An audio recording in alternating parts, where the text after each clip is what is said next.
Thank you, ma'am. Good evening to all. It's absolutely my pleasure Thank you, sir. to be here for that conference. The title wonderfully Restructuring the Global Economy and Sustainability. So, when I got the opportunity to interact as a keynote speaker, I decided my topic business model reinvention in creating sustainable competitive advantage. Now, the question comes into my mind, is it necessary to reinvent our businesses? Businesses are happening good. Why should I reinvent as far as business is happening good?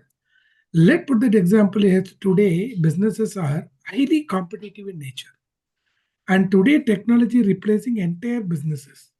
Even if you are a tractor company, if you don't have a technology, the possibility of selling tractor won't be good in the market, because today the tractor, even though it is a farm equipment, it should have a hardware, software, and technology component which is having Bluetooth and Wi-Fi and internet. Why? Because as a tractor owner, as a farmer, I look for weather prediction. I want to test the quality of the soil, also seed optimization. If I'm a tractor manufacturer, I should embed my technology into my product. So technology is completely building their businesses from the existing. It could be starting from manufacturing to even your apparel brands. And today, what's happening? It interestingly, the businesses have become highly competitive and technology driven, highly agile in nature. If we don't reinvent, because today, as you talk about the kind by the world, right, that VUCA world, right, that is absolute volatility, uncertainty, complexity in nature, and ambiguity, in that VUCA, which was, it came. Afterwards, we also talk about Barney. When I say Barney, brittle, anxious, non-linear, highly incompressible, right? And we also call RUPT, the new jargon emerged, that is rapid, unpredictable, paradoxical, and tangled. And also we talk about tuna, that is turbulent, uncertain, novel, and ambiguous. Today you see that how many jargons are coming, how to survive in today's business. And today, the topic what we talk about, structuring global economy. Over and above, we have a problem of geopolitics. Today, today we talk about geopolitics. Everywhere it is happening. And we also today talk about Brexit. Sir also written a book on Brexit. And we also have a global south. And today we have a, G20 and BRICS. See that how that businesses are emerging. We have internal challenges, competition, micro level competition, macro level competition. How are you going to do business? Over and above, if you want to stay relevant, the shelf life of the business is reduced to less than 20 years. It is not a business what you have seen earlier. If they don't reinvent, what will happen? Let's put another school of thoughts. If we reinvent, you take any successful business today, they were all not very strong 20 years before. Today they became Fortune 500 company or Fortune 10 company because everybody they reinvented their business. Whether you talk about Apple, whether you talk about Google, whether you talk about Netflix, whether you talk about any brand today which is survived in top five, you can see all the companies will have one similar structure, that is they are all reinvented their business. That is also fact that whichever company today is struggled or bankrupt or couldn't able to grow, those companies never reinvented. Example, if we talk about the company which were not doing well, Blockbuster, Kodak, right? Encyclopedia Britannica, even Nokia. I can give hundreds of companies in even in India. Many companies, if we talk about all television brands, almost most of the olden days automobile brand couldn't able to survive. And today, if we talk about the company whichever are doing good, whether it is a Mahindra, actually their core business was tractors. Mahindra and Mohammed, that is the name of the company, which originally, then Mohammed went to Karachi post independence, and Mahindra and Mohammed became Mahindra and Mahendra. But today, the beauty of the company has a record in automobile. World largest manufacturer of SUV manufacturer in the world is Mahindra and Mahindra. What is their core business? Tractors. But today they are largest SUV manufacturer. If you remember, go to Google and search. Very interesting. Per second they book 49 vehicles. Can you believe? Today we talk about recession, slowdown, meltdown, global economy. People doesn't have money. Every story is one side. Another story which happened in India, 49, every second 49 vehicles were booked. Every 1 minute almost close to 2,800 vehicle in 1 hour. If we talk about 1,67,400 vehicles were sold. I mean, vehicles were booked. The vehicle name is Thar. Thar is a brand from Mahindra. See what we talk about. If we see all these companies, what are the uniqueness if we talk about if we want to reinvent the business? That's what we talk about value creation. Also, we talk about value delivery. And we also talk about value capture. Again, and repeat, if you want to reinvent the business, what we talk about, business model, answer these three questions. One, value creation. What problem are you going to solve and whom? Right? If you see this Uber, you'll come to know these questions. What is the value creation by Uber? How they are created? Shortage economy to surplus economy. They completely redefine the business model. The driver doesn't know the customer doesn't know the driver. In fact, they came with the product called Uber Go, where four different passengers come together. There is nobody knows everyone, but still the travel happens comfortably. That's what we talk about Uber Go, right? Because people drive share riding. When you talk about value delivery, how do you want to deliver that in a solution in an effective way with the help of technology? And what we talk about third, value capture. How are you going to make money from it? That's what today what we talk about triple bottom line approach. Today, if you want to do business, that business also will take care of your product, planet, and profit. Right? Profit is the core business, but we also take care of planet and people. That is also responsible. That competitive advantage. Exactly, then my title comes. Competitive advantage comes when you answer these three values and if we define. What are the three what we talk about? Value creation, delivery, and capture. Now we'll come to know how that value creation and all will try to create competitive advantage. That's what Michael Porter talks about cost leadership. Yeah, I will bring another three jargons. Earlier we talk about three value creation. We talk about value creation, delivery, and capture. How are you going to do these three? By getting cost leadership, differentiation, and networking, right? Always I say network is net worth. Probably we should learn from Datta sir how we put the genuine hard work to create value, to create a network to everyone. Networking means networking is equal to net worth. Okay, now what we talk about cost leadership. How we can able to achieve cost leadership? For example, IKEA, the store what we issue furniture stores. They do cost leadership by processes. IKEA try to make the processes, try to do global sourcing. The size of the store is very big in nature. They don't need to have a separate warehouse and they have a less number of people. Do it yourself and they do global sourcing throughout the year. They stock the product so they will have a better bargaining power from the supplier.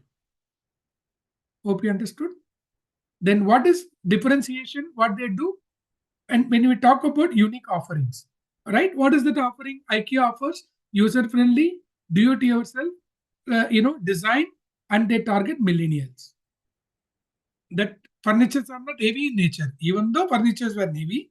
That no IKEA offers that relatively lower price, and they talk about alternative materials what they use in the product. That's not conventional woods. Probably they use plastic, fiber, engineered woods. Right? It's not a real wood where we get teak or anything. Right? And what they talk about third, networking efforts. When I say networking, it talks about more value. How Airbnb does, how they clear the inventory, right? How they accumulate the products, how do they add the product. So what will happen? This will give better switching cost to get an advantage, right? That talks about advantage when you want to talk about the value level. When you talk about how do you link this into sustainability, we talk about two different parameters we discuss. How are you going to connect? Now, if we talk about the company like Patagonia, right? What is their value creation when you talk about Patagonia does? High quality product, eco-conscious apparel, right? And what is the value delivery? They talk about, right? Value creation, what they talk about, high quality, eco-conscious apparel, user-friendly, that apparel, whatever they make, eco-friendly. And what is the value delivery? Ethical supply chain. They try to manage the ethical supply chain. How do you capture the value? Premium pricing to the loyal customers. And obviously, what is the sustainability? Mission reinforcing the brand trust and using the product which is not, or not using the chemical more in nature, which is using nature of the friend, right? And if you want to make it, how do you want to differentiate from your competitor? How your product is difficult to replicate or copy, right? That is what your VRIN model talks about. How your product difficult to copy, and if they can copy, what will be the cost of that? How we are going to create a brand loyalty and the delivery network. This is talk about on the sustainable aspects. How your product is going to become sustainable in nature, and thus might get advantage if we get over a period of time, right? And now if we talk about how the companies could able to reinvent, especially when they go businesses globally, right? They try to customize 4 Ps, right? The conventional 4 Ps today may not be relevant. For an example, how it is not relevant, I'm bringing another concepts to achieve the sustainable aspects in a competitive advantage. Customize your product, customize your production, customize your people, reinvest the profit, right? When you talk about how are you going to reinvent the 4 Ps, when you talk about product became a solution, price became a value, and place became a accessibility, and promotion became educating the customer. And if you could able to create all this value to make the businesses stay relevant, that business will help you to achieve to stay stronger business in near future, right? And every businesses need to be reinvent, and especially today's scenario, whether it is a Netflix or whether you talk about the product like Amazon, whether we talk about any successful product, everybody today they are reinventing, including aviation business. If we talk about aviation business, how they could able to redefine their businesses, full service carrier versus low cost carrier. How retail is shifting, modern trade retail, brick and mortar to click and mortar, but today online retail to quick service, right? The product needs to be delivered within 10 minutes. Now the brick and mortar also became relevant, not relevant. And today customer want every product needs to be delivered at the home. It has more advantage. What are the value creation? Fixed expenses to your physical store will have more fixed expenses, more fixed cost, more capital expenditure and operating expenses, OPEX. When you talk about online retail, your physical store will become irrelevant because we try to do businesses with online. And today, if we talk about quick service retail, that is the product will deliver at your home, whether it's a Blinkit or Zepto or Zomato or all this, Swiggy. These products work on dark kitchen or whatever that, and there is no physical store. The product will reach the customer. And the end of the day, every business is running, if we talk about sustainable, based on customer centricity. If we don't give focus to the customer, the business we may not stay relevant. And today, if we talk about banking, again, the conventional banking may become irrelevant, right? Bank became branchless bank. Your whatever you cost 10, 20 years before, today it became irrelevant. Because today people carry plastic money. ATM machine, earlier it was a strength. Today it's became liability. Earlier it was a physical branch. Today it's replaced 1200 square feet branch. Today was replaced by 12 inches of your mobile. So I'm sure I made certain discussion today. This will help you to have a further discussion, productive discussion conferences like this. As an academician, today I brought almost 5 to 6 different conceptual understanding. This requires further research. It differs industry to industry, country to country. Which country are we in? How the nature of the economy, technology, developed economy different from developed economy to underdeveloped. Now there is more scope to global south. Now there will be more scope for BRICS, right? And now if you could able to do, this is the finest time to academician to do wonderful research, how that, the Ukraine war is happening, how that the Gaza war is happening, how is the Trump impact on the taxation. Probably this type of rogue conference will give avenues for discussion in a fabulous way. As an academician, it is also our responsibility to address. Once again, I thank Dr. Datta, Bonia ma'am, and for giving this a wonderful opportunity. It is always my pleasure. My sincere apologies. I wish to travel to Oxford somehow. This year also I missed out. Next year, happy to be there 2 days in advance. I thank you once again. Thank you.